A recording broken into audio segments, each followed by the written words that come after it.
Hi, my name is Chrissy Walker, and I'm going to be doing my informative speech over child abuse.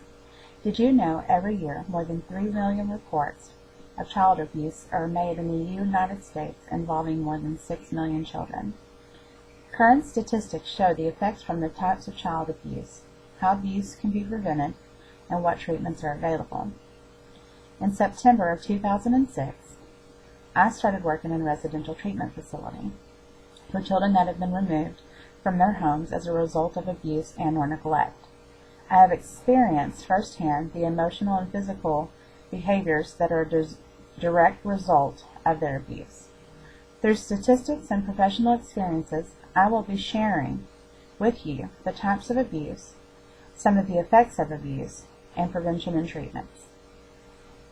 Did you know that child abuse is reported every 10 seconds and that 5 to 6 children every day die from abuse or neglect? Now let's begin looking at the types of abuse that there are.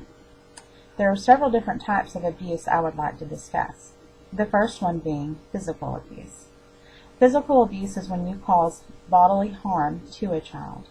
Some examples of abuse are hitting, biting, kicking, slapping, punching, or shaking a child. The second type of abuse would be emotional abuse. Emotional abuse is when you cause severe and persistent effects on a child's emotional development by telling that child he or she is worthless or unloved. Bullying a child to the point that they fear you or that they're scared of you is also another form of mental abuse. The third type of abuse I would like to discuss would be sexual abuse. Sexual abuse is when you force a child to have or participate in any sexual activities. Some examples of sexual abuse are rape, kissing, rubbing or touching a child inappropriately, and/or forcing them to perform oral sex. Finally, the last type of abuse I would like to discuss, and the number one abuse in America, is neglect. Neglect is when you fail to meet a child's needs both physically and mentally. If you aren't meeting such needs as providing food, clothing, shelter, or supervision, then this is a neglect. If you fail as a parent to protect them from harm or refuse to give them adequate medical care, then you are neglecting your child. Now let's talk about how these types of abuse affect a child both mentally and physically on a daily basis. It is proven that all types of abuse leave scars and that are everlasting. Some of these scars may be physical or emotional ones. Emotional abuse leaves long-lasting effects throughout a child's life. It can severely impair a child's mental stability or social development, leaving lifelong psychological issues such as destructive behaviors, alcohol and drug abuse, and/or poor social skills that make it impossible to form healthy relationships.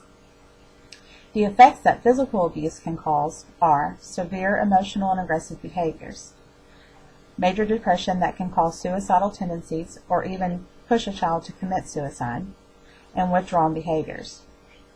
Sexual abuse causes several effects such as encupresis, which also is bedwetting.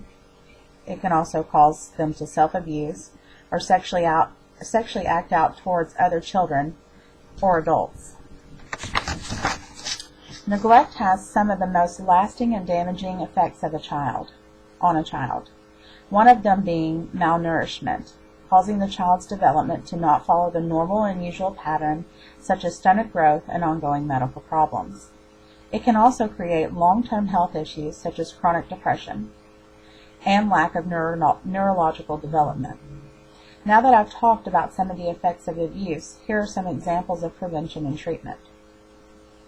The way to prevent child abuse in our communities and surrounding communities would be providing information, discussing options, and giving tools that share child abuse prevention, such as putting flyers, posters, and holding public awareness campaigns are some of the ways to inform public of child abuse.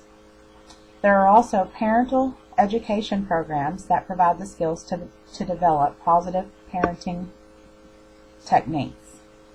Also, making sure programs such as crisis care units that provide temporary relief to caregivers in stressful situations that give short-term care for their children are available. There are many cases of child neglect, physical, emotional, and sexual abuse that are reported every year. The effects of the abuse cause both short-term and long-term problems in children. With the right information and awareness, child abuse can be prevented and treatment options available. As you can see, child abuse is an ongoing problem in America. So many cases go unreported that it's hard to get a definite number on how many children are actually being abused. With the right information, we may someday see a decline in the numbers of abused children.